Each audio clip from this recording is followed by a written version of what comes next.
Yeah, I feel Five it's interesting seconds that Dreammaker remaining. are putting a lot of emphasis on seems to be the Venge support. Like this is now both games with more than likely could be Radiant team CZY pick. playing it and Storm Rose Spirit. back into the Storm Spirit as well. So they are blind picking it, not knowing young PH's position too. So it's now they have like a guaranteed stun in the Sand King, which they were kind of had issues with last game to 10 deal with the seconds Queen of Pain, remaining. but still you've got a lot of opportunities now to get a favorable 5 matchup. seconds remaining. Yeah, for sure. I mean, even just the electric vortex is going to be so much more effective than what we saw last time around. You know, all you had to combo that together with was the snowball, and realistically, that's not a huge amount of stun, a huge Dire amount of team lockdown. ban. Anti-Mage. This is a dope AM game. Oh. Is it? Yes. Yeah, that's tough to kill. I mean, the lane versus Sand King is one of the better ways to deal with him. You've only got point target stuns, 10 and it's seconds very easy to remaining. counterspell off. Clinks is the I don't know. only. Like, as long as they're reliable with their dewarding, I think the Sand King into the Anti Mage is a perfectly fine lane matchup. Like, you just get in the Sandstorm. What can you do? I think the issue is that AM's a horrible laner, so any lane he can actually Radiant get farm team in ban. and trade 50-50, you're happy. I don't think he's going to trade 50-50 personally. Once it gets to the later stage, like the mid game, sure, you know, it's going to be fine. Like you mentioned, counterspell is going to be great against a Sand King. Most of the time, you're going to be able to get off the counterspell before Storm Spirit 10 gets his seconds electric remaining. vortex in on you, unless there's a an Orchid that comes 5 out super seconds early. remaining. But I don't think Anti-Mage should be in any kind of position to be caught out like that. And then, of course, Storm Spirit, Mana Void, it's always Yeah. very, very effective, especially once you've got the lockdown coming through from the likes of a Primal Roar. You Dire know, team jump ban. in, Manta style. It's one of those few things that, like, an Anti-Mage can probably join fights after 2 items in this game, as opposed to 3, provided that you're playing around the right sort of area. What are you looking to see out of Dreammaker? It looks like Yangon believe this is a pairing with the Sand 10 King to make seconds that lane a remaining. little bit more difficult. Are you in agreement that they can look to 5 flex the seconds Venge to a remaining. 5 and go for another 4 to body the AM? But who would you go, right? Like, it need to be like some sort of ranged hero that even if you are underneath the, like, you're not going to want to step up into the sandstorm. That's the big issue, right? And if you're going to be a ranged hero and trying to harass him out, the creeps are going to be next to you. They're just going to aggro onto you. It might Radiant screw up the team lane ban. balance. So I honestly, I th- feel like something like a Mirana would have been great for them, but I think you flex the Sand King and go Slaughter or go some 3 to deal AM. I think they body that lane with a Slaughter, and then you yeah. go again high 10 armor. You seconds take remaining. Roshan, synergize as well with Clinks. You have multiple ways 5 then to start seconds fights. I've remaining. got a bit of Dire issues with team Slaughter pick. Sand King though, because like Sand King is a 4. Radiant They're team gonna have pick. issues getting farm, and Slada. hey, I like that. I like that a lot. Good So man. now that lane is like very difficult. Even just like onto the Pango, right? It means that you can put the corrosive haze Mhm. onto him, Yep. and Clinks can just sit there 10 and right seconds click, and remaining. Yep. he'll probably die, even if he's in the Rolling Thunder. Same sort of thing with the Storm Spirit. 5 seconds remaining. So Yangon, they don't really need ways to start fights. They need damage though, because AM's not going to get involved too early. Probably a good lane against the Storm. You can't really go Void. Ember doesn't play too well. It couldn't be like a mid Pango with I don't know, an Undying 5, could it? You It's 2 strength heroes. Are we underestimating Pango 5 though? Like he seems like a really strong laner all of a sudden with Shield Crash. I wonder if that's enough to protect the AM or if they do need a better position 5 like traditionally. Yeah. I'm just thinking as well, like, how lucky you're going to get with a lucky shot is the other question. Ember Like, Spirit. Choose Ember your Huh. Spirit. hero. I mean, it's a Storm Spirit favored lane. You're now Yeah. feeling like this is a Slardar favored lane with Dreammaker, Sand King being pushed back to that position 4-5 4. role. 5. Oh. Okay. Uh, Okay. I mean, it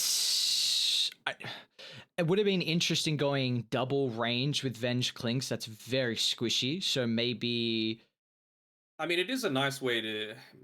It's hard when you only have 1 point into it, but 2 points Burrow Strike can kill the boars very easily. You know, it gives you a reliable way to lock them down, and then a Clinks just needs to hit him probably 2 or 3 times with the Searing Arrows, and that's a very easy way to take him out.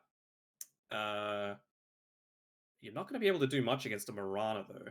Right? She just leaps away before you're able to get in the amount of damage that you need.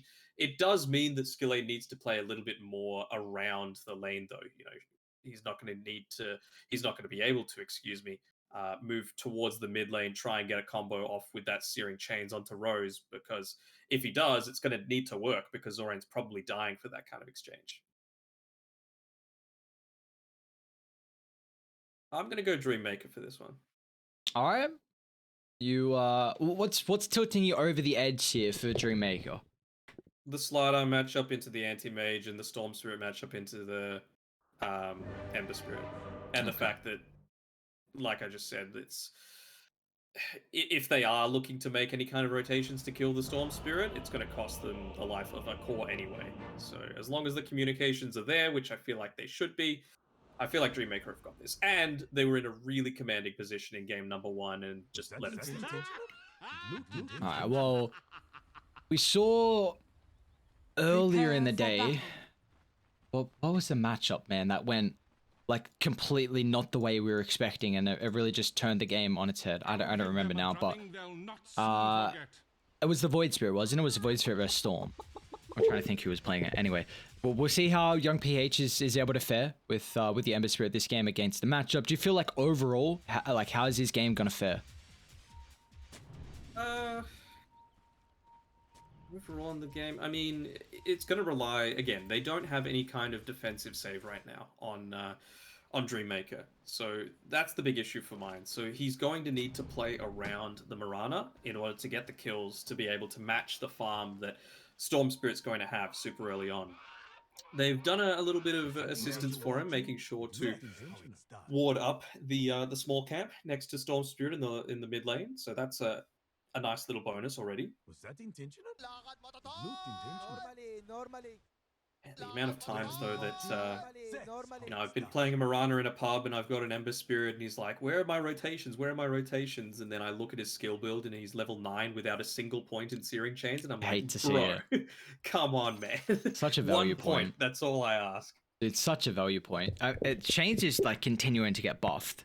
The 1.5 seconds at level 1, damage is decent as well. I mean, it's legitimately just the duration is all you need. That's a perfect. I'm a huge fan of this combo. Ember Mirana, you've got a lot of potential to get kills mid, and that really could be the way they turn it around onto the Storm Spirit. Like we were saying that it's not the great lane at all here for the Ember. So if you have some rotations to really offset that, because that's what currently Dreammakers they don't have. Like you don't have the support rotation that we could have seen previously with like the Tusk.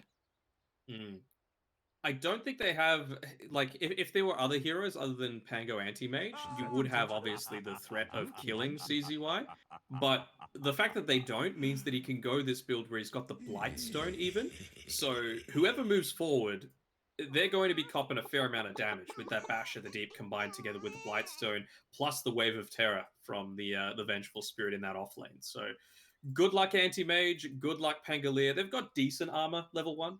4 armor, it's not that bad, but it's still going to be brought to the negatives just with a single point in the wave, plus 1 right-click from the Blightstone. Seems like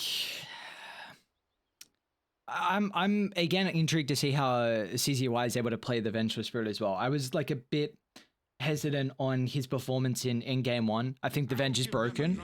I felt like he just wasn't entirely comfortable on this hero. So he got some good defensive swaps off though. All of that reduced damage was really good.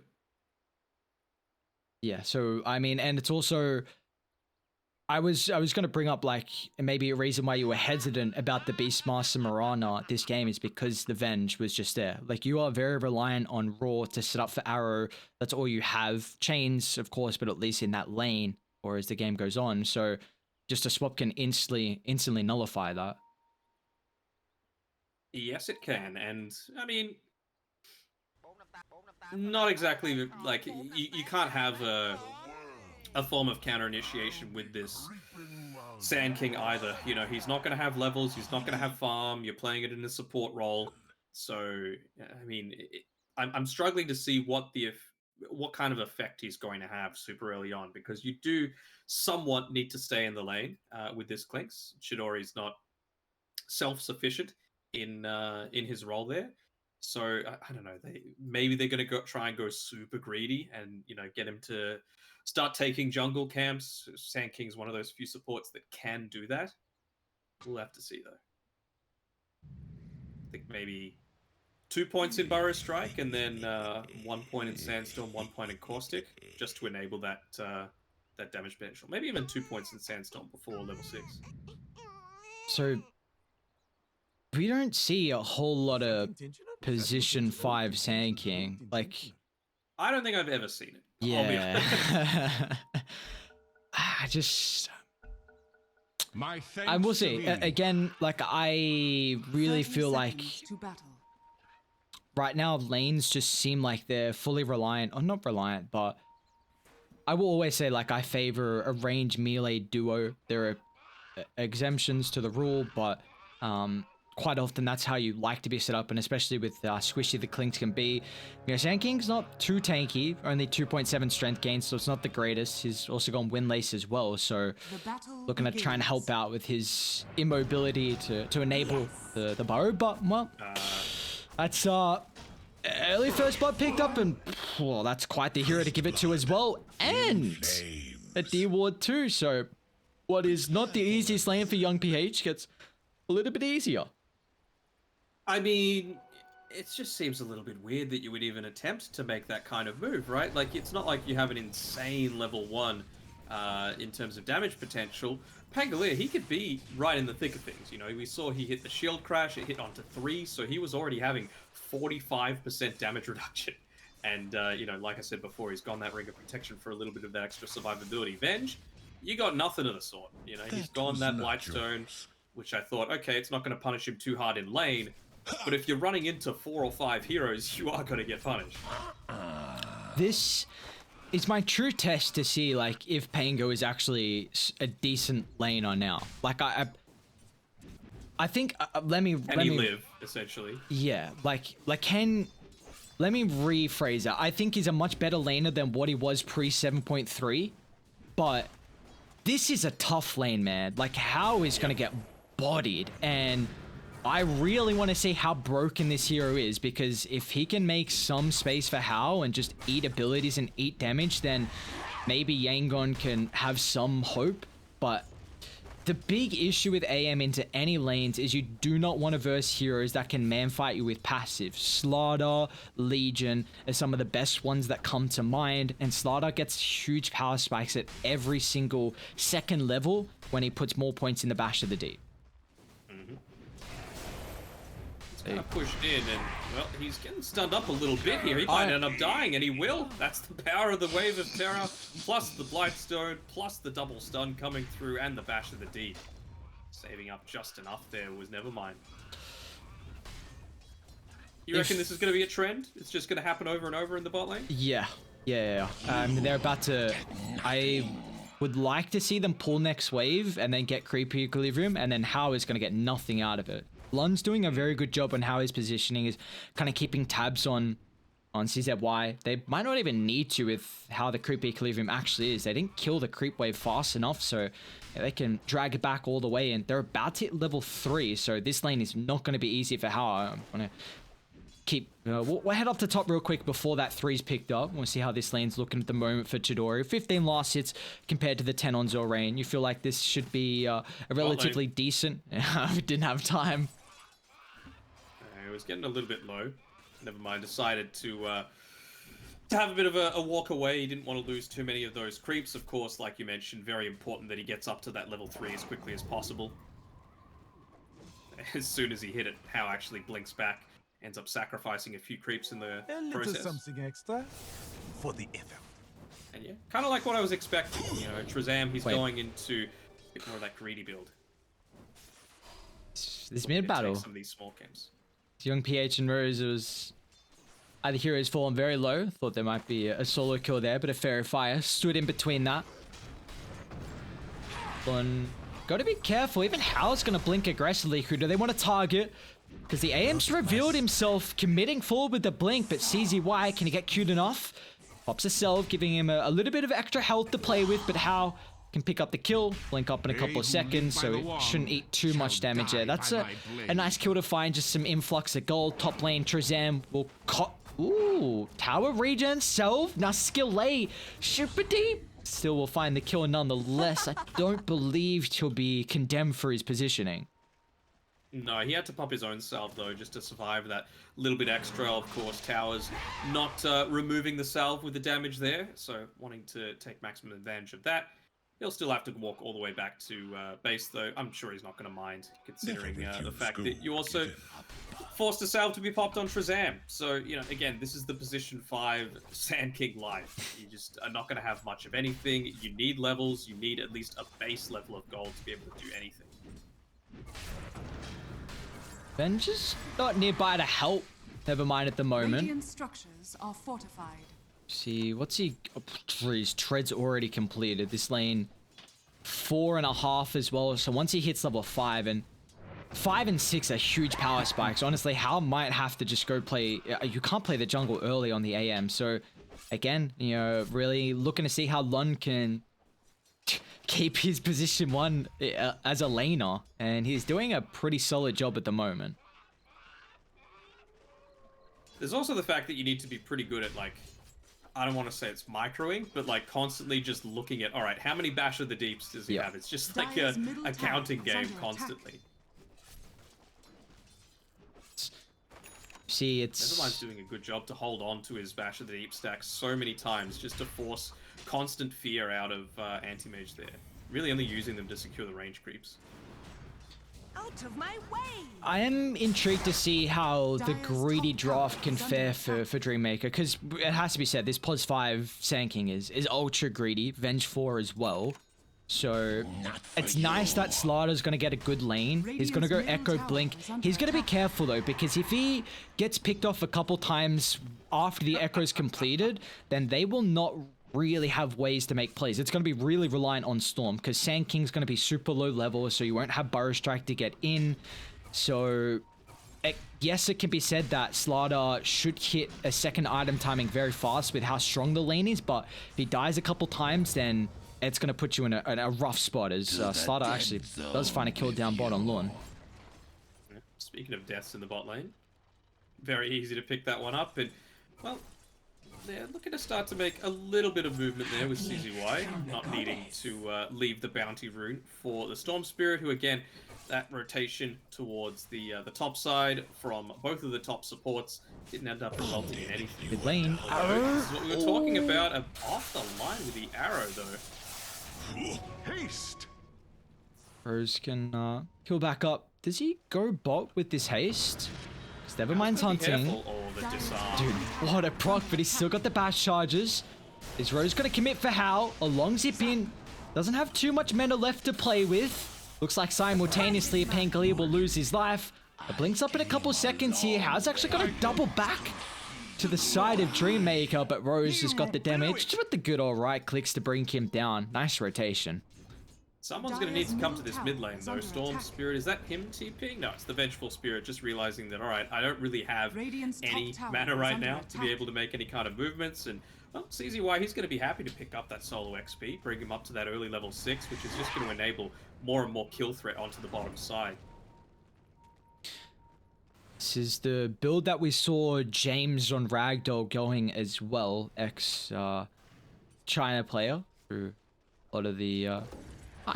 Look at how he's just been bullied out of lane entirely. He's Yeah. already rotated to the triangle with nothing to show for it other than a ring of health. Yeah, the medallion into the Ags potentially for the Venge, amplifying the minus armor. But you know, like you were saying, I mean, how he had to go for a lot of sustain to keep himself afloat and a lot of kind of the early utility. Often there's hold that thought, top lane. Looks like the roar into arrow was enough. Zorain's got the helm dom, so should be able to take the T1 tower top now. Radiant are scanning. It's still just the position 5 though, right? So I think it's not too bad. At least he's the one dying instead of your Clinks. Chidori just continuing to farm up, taking a few of the camps that were stacked up for himself. I don't think Skille is going to be in too much of a worry here. Actually walking underneath that with the invis rune. Dire's top Just tower missing is out under there. attack. Chidori? Yes. Point blank arrow. It's 3-point star storm, so it's a respectable amount of damage. I mean, Hao is looking to get involved if they can pick up a kill, and well, that's beautiful here for Hao. It's super important to funnel anything you can into this anti-mage, considering the rough start he's had. And now CZY is the next on the chopping cards, and young PH will pick it up. Another solid movement coming through from the Mirana, and you could just see the difference, right? Sure, he was part of all those 3 kills, and the assist gold would have helped, but even just with the 1 point in the Sacred Arrow, not needing to use it onto the range creeps in lane, he was consistently going into the jungle, making sure to arrow the biggest creeps possible, and with that he's already opened up a 500 net worth lead over any other support in the game. And it's huge for Yangon that they take this early tier 1 tower top. That can open up 2 more camps for AM, because he does not want to. Yes, you really only have access to the triangle, but you can't utilize the ancients until Battle Fury, so you can play around with even probably the medium camp by the outpost, but mid lane. Nice arrow again, skill A. Beautiful kill on Rose, and dude, Yangon are playing this game incredibly well. Dire's structures are fortified. Absolutely. They're just looking to constantly make these heavy rotations. They're hitting their skill shots, other than, you know, maybe 1 or 2 exceptions, but it feels like they're playing to the strengths of their draft so much more effectively. And so there's some big issues now. Picked up as well. Dude, again, we see Ember is just somehow the losing matchup is, you know, outbeating the Storms through. So the Void earlier today, and now it's the Ember with about 1100 lead. So this is a big factor here is what Dreammaker, they don't have ways to make plays until Slaughter opts for the Blink Dagger, and again he's going for this first item Echo Saber to kind of help out with the farm and just his early game tank up, I suppose. I think it's fine with the team fight potential as well, right? Like, you've got a Vengeful Spirit, which can use the swap as kind of like a pseudo blink, just getting the hero right on top of your guys. Guardian Sprint, plus any kind of Burrow Strike from the Sand King. It's going to be totally fine super early. So Echo Saber, I think, is just an all-round good item. Chidori is actually behind the anti-mage right now. Definitely should pick up with the Maelstrom that is soon to be completed, but they're starting to occupy his triangle and looking to continue do so as the game goes on with the Observe Ward, Sentry Place, and Zorain can continuously be a thorn in his side with all the control around the triangle. What the hell? Like, Anti-Mage has not had a good game at the bottom side of the map, but he is still so damn close to that Battle Fury, and it's not a naked Battle Fury either. The Band of Elven Skin, the Wraith Band being picked up. Might be in a tiny bit of trouble here, although quick fingers from Hao. Those are those Zoomer fingers.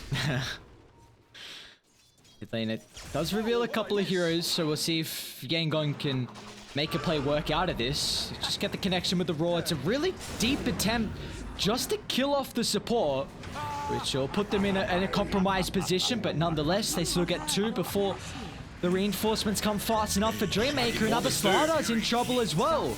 Young PH getting involved. A deep dive under the T2 tower. They'll lose out on the Mirana, but 3 falling for the price of 1. You'll take that any day of the week.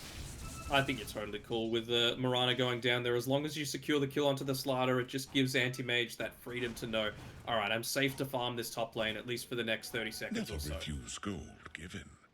You can see it's one of the few instances where he's finally left the jungle to be able to go out here and put some pressure on the top side. It's going to force some defensive movements from Dreammaker, which they probably don't want to be making right now. And again, like, that is the Battle Fury once he's done this creep camp. So 13 minutes, he's going to have that finished up. Radiant Very nicely structures done. are fortified. Yeah, that's I tell you what, that's not supposed to happen in Slardar matchup. You pick this hero to completely body him and Shadows. Take Again, the us. lane didn't even go badly Yeah. for the Slardar. You know, I felt like they had a pretty decent time there. They were able to pick up a couple of kills, but you know, he's been able to transition. yeah, it's lane winning exceptionally well. Oh, just blind pop. Oh, they don't even have any detection anyway. That's an ambitious attempt. Got a couple of items picked up across the map though. Rose Orchid completed once again. The instant rush here from the Storm Spirit, and they're gonna look to smoke, but they're underneath the Hawk. This will be scouted out. Moon of illusion.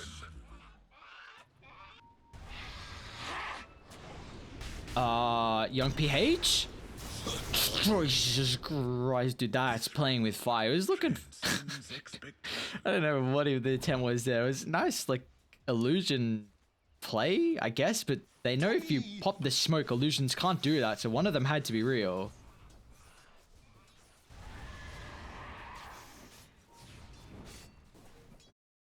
Rose not even getting off the electric vortex, otherwise they might have been able to take him out. But yeah, if you ask me how the lanes are going to go in this game, well, it's just changed now, but you probably wouldn't say the 3 Radiant heroes would be sitting at the top of the net worth. Not at all. 3,000 net worth lead for Yangon. Gonna try and take the fight. A smoke on smoke, but they've got the high ground advantage. It might not even matter for them, though. Venge is already brought down. They've got the chain locked down to prevent a zip away, and now they can turn their attention to Chitadori on the back line, as there's no escape here for the pesky Clinks. It's a little bit slow on his casting of his ultimate there on the Storm Spirit. It was a good save again by the Venge, making sure to reduce a lot of the damage, but I don't know, maybe he thought he was just straight up dead, and instead was a little slow with the fingers to try and get away. So I think Rose has really given up his life for no point right there. Dire's bottom tower is under attack. Still a game where he... I mean, the Orchid is very hit or miss, especially when you rush it as well. It's not really going to increase your farm. Radiant's middle It's just an tower item is that under attack. want to go kill from kill, and for Rose, unfortunately, as soon as he picks it up, Over here. ends up dying. And I mean, this is just more space for the anti-mage, who's second in net worth. They kill off Trezam as well in the middle lane, who was trying to find whatever farm he could to work towards a Blink Dagger. But this game is now going to get really difficult for Dreammaker with how behind they are. About to say, like, how often do you see an anti-mage start to walk into a Slardar with any kind of confidence? And he's kind of just, you know, walking back and forth, pacing around a little bit here. He's going to be able to clean up this wave. Maybe just wanting a little bit of extra vision onto him to try and catch him out. I'm not sure if they caught the fact that the Moonlight Shadow was used. Just, they saw him go back to the tier 2. I was kind of poking his head on the outskirts here. That is the reveal of the Blink, though, so I was just going to say that this has to be this is the X factor. This is how the side of Dreammaker come back into this game of a huge reveal, level 2 Corrosive Haze as well. Maybe you can get a kill, transition into Roche. There's still opportunities for the side of Dire, but revealing a Blink is going to limit that. Over here And now. I mean, you just consider the difference between game 1 as well. Like, the Venge had a lot more farm than this right now. This is a very late medallion coming out here. The Blink Dagger as well on the... Perhaps goodbye. The Sand King, you know, the position 5 Sand King, it just doesn't feel anywhere near as impactful. It's still going to be a fair while until he picks up that Blink Dagger, of course. They're trying to funnel a bit more farm into him, but I'm not sure how successful it's going to be. Oh, it's Dire's Sentry actually right now. Trezam. Oh, creeps. Oh, they're too slow to body block the arrow.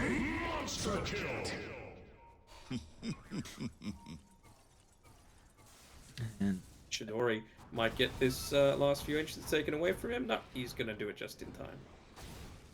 It does see all 3 die. They're actually looking to take the fight. They've got a great ward nearby. They'll target down the Mirana. Now Rose can look to deal with Zorain. A beautiful timing in the Orchid prevented at least any follow-up after the roar, but another pick-off that they won't get anything out of it, but at least they are getting themselves something out of the map. They're getting plenty. I mean, how he has not left basically like this line here that I'm just drawing on the map right now. Yeah. He's just constantly playing in this area, and they're nowhere. They can't punish it because of just the vision that you're constantly providing with the Beastmaster.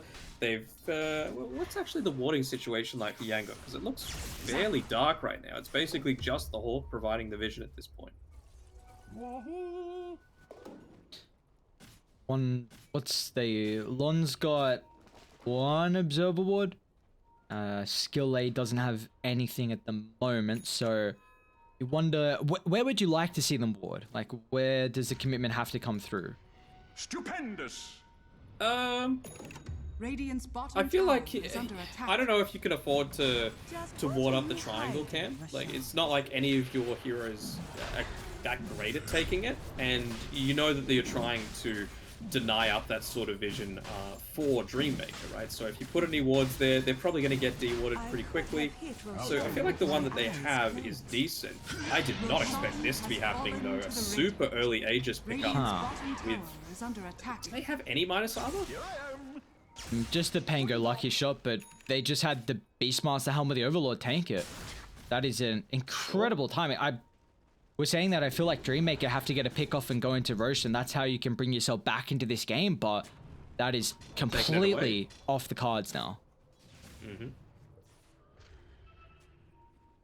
Anti-Mage just continues to grow and grow in net worth, doing a good job at avoiding all these team fights, and again, like with where he's parked himself, you're very happy to quickly join Roche. You know, he's got a decent amount of farm. You could still deal a good amount of damage to him. Oh, is he gonna do it? Gotta be careful. Is the team gonna be able to Got the join? help. Bro's instant zip, and there's the issue. Slaughter not only in the lane, but great way to deal with the anti-mage as the game goes on as well. So finally kind of showing the counter after the laning stage, and Hal's had a lot of space. That's the first death in quite a while, but maybe they can lead this into a tier 1 tower top as well. Instantly drops the my bad as well. I feel like anytime you see people walking around that top lane, you know, you had the vision of them with this observer ward inside the jungle, you always have to be wary. Like Slaughter off the map, you know he has the blink dagger. Just be mindful of it. We haven't brought up yet, but the Clinks has got Gleipnir. Do you like this pretty much rush of the item instead of like, you know, the Hurricane into, you know, Maelstrom, BKB, Skadi? Like, it's just a all-out rush for it. It's not terrible. I mean, if you're able to get it onto the Ember Spirit, it does leave him a lot more vulnerable, although actually he's just recently finished up the BKB, so scratch that. I don't know, anything that doesn't provide too much in the form of stat item. They'll make a start. They've still got BKB, and he's still got second life as well. They're going to try and target down Young PH, but meanwhile, simultaneous on the back line. They've got the jump from Slaughter and Bruce, the instant follow-up as well. They're looking to avoid the Ember, but they can't lock onto anyone else, so they have to backtrack and kill off the first life, but still, the flurry of arrow just landing on the back line. They'll clean up the Clinks as well, and with all the space that Ember provided, the rest of the team just cleaned up Dire. And that was a 4v5. Anti-Mage did not join. He's just continued to farm this entire time. He's finished up his Manta style now, so he can even be doing a little bit more ghost push on the top side of the map with those Manta illusions. Wonder if he'll go past that point. Now that people are dead, he'll be feeling a little bit more confident about it. I just look to, yeah, again, park the Manta illusions in the lane, and then go back to farming his normal route. They're just keeping the push up. Why not? You got this Ancient Black Dragon. See you later, Barracks. OS. Yes, indeed. We've got a couple OS frogs in this game, but one's reigning superior compared to the other, and the Beastmaster Helm of the Overlord, and well, for the Venge, it's not even the Aghanim Scepter queued up here. So we saw the flexibility come out for them in the last game, but with how rough of a performance it's been, he cannot go as greedy into the Ags. I feel like if you're picking Avenge, you're picking it to get Ags. This position 4, position 5, it doesn't work as much for me, just considering the relative effectiveness that you could get from having it as one of these other roles. Still though, You have to be feeling fairly satisfied on Yangon right now. You do have the Blink Dagger on Trezam, though. Could they look to try and make a bit of a play here? They use the Dive Bomb onto him just to just scare him off a little bit, realizing that, you know, he's willing to throw away a Hawk's life for a little bit of extra scare power. How nuts is that change to Dive Bomb as well? I feel like they just buffed the shot to a ridiculous amount. Mm-hmm. Like, it's so stupid, man. 1200 range, and it's like you're going to land on 100%. I don't know. I mean, I watch a lot of nature documentaries, you know, and hawk vision is pretty good. Can you imagine if we had, like, vision like animals? Or, like, the smell of dogs? Yeah, their sensors are through the roof. Oh, well, for Radiant, sensing blood, looking to really force Dreammaker to tap out of this game. It's a 1-for-1 start, but they've called Murders on the backline, but the BKB protect him from the Mana Void, but oh, just do it the old-fashioned way with the right clicks, and there's the Dive Bomb, stopping Chidori from getting back to safety. You just can't target down young PH. He's playing with their food right now. The lack of stuns and not finding the connection. They'll turn to kill off the Sand King as well. The one fight that Howard gets involved secures a triple kill. Yeah, he came in there, made sure to prioritize killing the clicks, like you mentioned. With the BKB popped, he was able to avoid a lot of the stuns on the Storm Spirit, but not the one that counts in the Primal Roar. So able to quickly deal with him. They're going to be looking to take another lane of racks, and honestly, to me, it kind of feels worth tapping out here as they get another hero. The Vengeful Spirit being picked off. What's he going to look to buy here? Oh, the Crimson Guard on Zoraid. Why not? They've got a T2 tower at least top to prevent Megas. Gonna show some respect though, so Dire still feel like there's an opportunity, an avenue back into this game, but I mean, 20,000 deficit is not the easiest way. That's a lot of fights to come back from. Again, this just has to come down to the laning stage, right? I feel like Dreammaker had an incredibly solid laning stage in game number 1. Game 2, not so much, and game 2 you would have to say they had by far the better hero matchups. Maybe not so much the top lane. The Pos 5 Sand King just doesn't do much of anything. We saw the first use of the Blink Epicenter in that team fight in particular. But I don't know.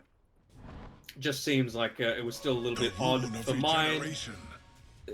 Maybe they just couldn't pass up the slider, and it just meant they had to change something up with where they put this SK. Yeah. Even though they got the lane counter, maybe it still was quite the solid anti-mage pick, which had forced their hand to completely mess up their draft, and saw the other pieces started to crumble around them for Dreammakers. I'm struggling to see an avenue back into this. I mean, Chidori is going BKB next item after the Aghanim Shard. They've got an instant stun on Rose, BKB pop, but he's going to look to TP out. They aren't looking to hunt afterwards. They thought he probably zipped away a little bit further. It is giving the side of Dreammaker some time to get the lane shoved out. I mean, we saw what the game-ending condition was in that game 1. It was the Rapier. I don't think he's going to be able to pick it up this time on Chidori. End the game in 30 seconds. But they got plans of their own on Yangon Galacticos, and BKB being used there just to try and put a little bit of more pressure onto the Storm Spirit, like he needed it. They're just keeping on pushing forward. That Ancient Granite Golem able to buff up How's HP even more. What a counter spell. How? Oh, they turn it back around and just tear apart the Sand King. How seems so unkillable right now, and same with young PH. A beautiful timing on the roll will lock in the slider through the magic immunity, and they can just rip apart Dreammaker, force them to beat into submission, to tap out of this second game, and this looks like it's going to be the first 2-0 victory for the young Beyond Mian roster as well. Beyond Mian? Beyond It's a new one. This ain't no I-League, this is Myanmar. But it's still, yeah, very, very dominant victory. Another great performance coming out from the young gun in How, the newest member of the YG roster. And yeah, very well deserved coming through. They don't even call the GG just yet. I mean, game's over. Disrespect? under attack. I don't know. Nonetheless, Yangon Galacticos, the open qualifier team, battling it up against the second open qualifier team as well, and they're going to show who's superior on this day. Radiant victory. And that could be one of those really important wins, you know? It's the bottom two Yeah. in this group of 10 teams that aren't going to make it through to the playoffs. So these are the wins that you absolutely need to get, you know, the ones for people that you would think are more on your level. And with that, that brings them to 3-3, I believe, for Yangon Galacticos in terms of games won. And Dreammaker, they're now 1-5. So really putting themselves in a little bit of a rough spot to be able to try and secure one of those couple of spots. But big win coming through from YG. Very well deserved, and it feels like they're continuing to grow into this roster of theirs. Yeah, that they are. Again, you know, the young roster from Myanmar. There you go. Not Myanmar, but they're looking really solid overall. Was impressed with their series performance versus Dreammaker, and again, I remember watching Young PH back in season 1 and Skillay and Zorain. You know, they were still a young team looking to develop. They've had a little bit more time now, still, of course, young in age and experience, but they're showing that they can, you know, definitely have games where they can, you know, perform at a high level. So like you're saying, I mean, a series like this, any 2-0s you can get against teams that are around your skill level, you really need to take them, because like you said, the bottom 2 teams are eliminated from the hope of making into the playoffs. So for Yangon Galacticos, this is going to give them a lot of confidence as well heading into the later stages of the groups. And well, for us, we're heading to the later stages of the day as well. We've got Execration up against Polaris as our last series of the night. It's going to be about a 15-minute break. We're back shortly with series 4.